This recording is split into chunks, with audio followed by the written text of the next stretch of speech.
Bismillahirrahmanirrahim. Assalamu alaikum. Bayan de Seydi El Hadj Mohamed El Cheikh, vendredi 28 février 2025, sens du Ramadan.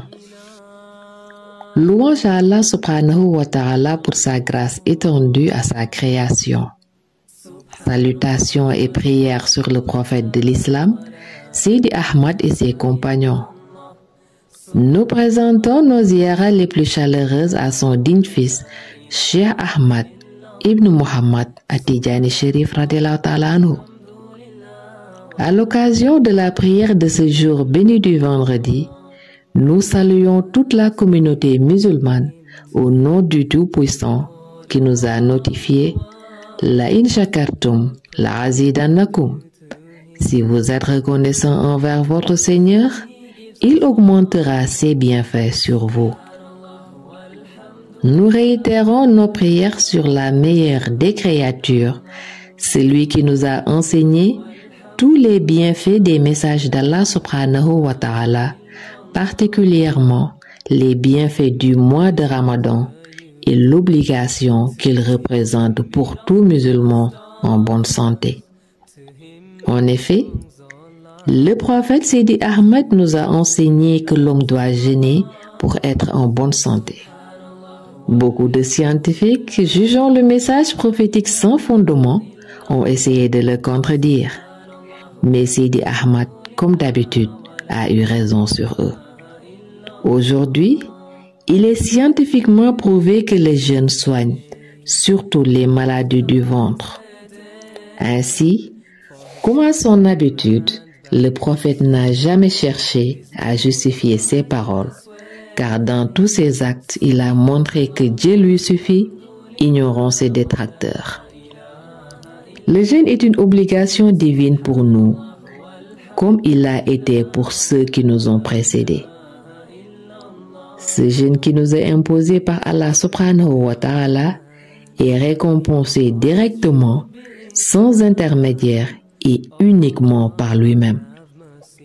D'ailleurs, une porte du paradis a été créée uniquement pour les jeûneurs.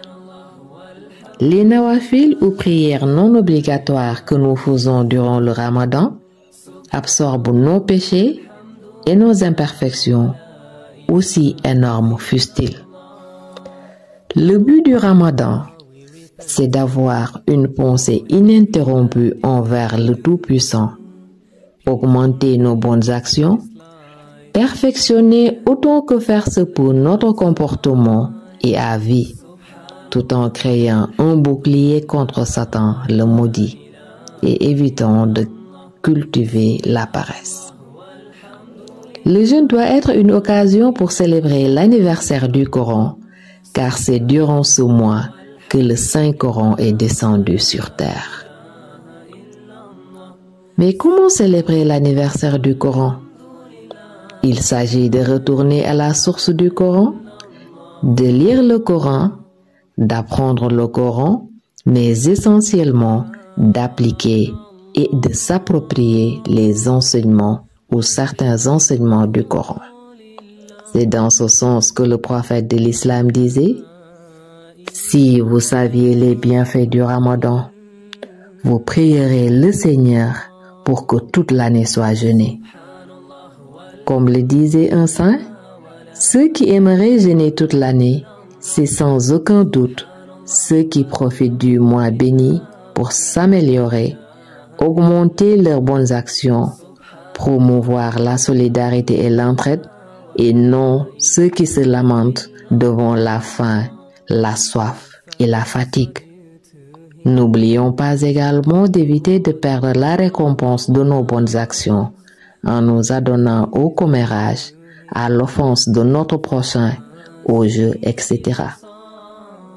En résumé, le jeûne nous permet de nous rapprocher d'Allah subhanahu wa ta'ala, de nous améliorer pour avoir une élévation spirituelle et ainsi profiter des bienfaits du Ramadan.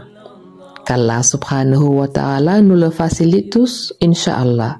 Assalamu alaikum wa rahmatullah.